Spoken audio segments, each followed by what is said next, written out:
తూర్పు మన్యంలో కలప స్మగ్లింగ్ కలకలం రేపుతుంది. రాత్రికి రాత్రే అడవి నుంచి విలువైన వృక్ష సంపద దోచుకుపోతున్నారు. దీని వెనక అటవీ శాఖ హస్తం ఉందని జోరుగా ప్రచారం సాగుతుంది. అందులో నిజమెంత? ఉమ్మడి తూర్పుగోదావరి జిల్లా రంపచోడవరం ఏజెన్సీలో కలప స్మగ్లింగ్ జోరుగా సాగుతోంది. 7 మండలాల్లో విస్తరించి ఉన్న అడవిలో విలువైన చెట్లు మాయమవుతున్నాయి. టేకు, రోజ్వుడ్ చెట్లను రాత్రికి రాత్రే నరికి అడవి దాటించేస్తున్నారు స్మగ్లర్లు. లారీలు, కార్లు, వ్యాన్లలో లక్షల విలువ చేసే దొంగలు ఎత్తుకెళ్తున్నారు.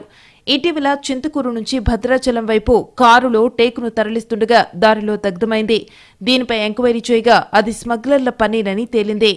మరోవైపు దీని వెనుక అటవీ శాఖలో కొందరు అధికారుల హస్తముందని ఆరోపణలు వస్తున్నాయి. ఇటీవల ఒక వాహనంలో తరలిస్తున్న కలప అటవీశాఖ అధికారికి చెందినదిగా తేలింది. అయితే దాన్ని సీజ్ చేయకుండా తప్పించే ప్రయత్నం చేశారు. స్థానికులు గట్టిగా నిలదీయడంతో చివరకు హైడ్రామా మధ్య నెల్లిపాక రేంజ్ కార్యాలయానికి తరలించారు.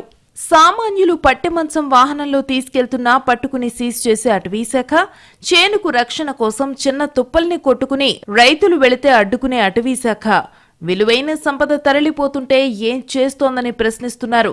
అలాగే చాలా సందర్భాలలో విలువైన కలప తరలిపోవడంలో స్థానిక అధికారుల పాత్ర ఉందని ఆరోపిస్తున్నారు. దీనిపై అటవీశాఖ వివరణ ఏంటో చూడాలి.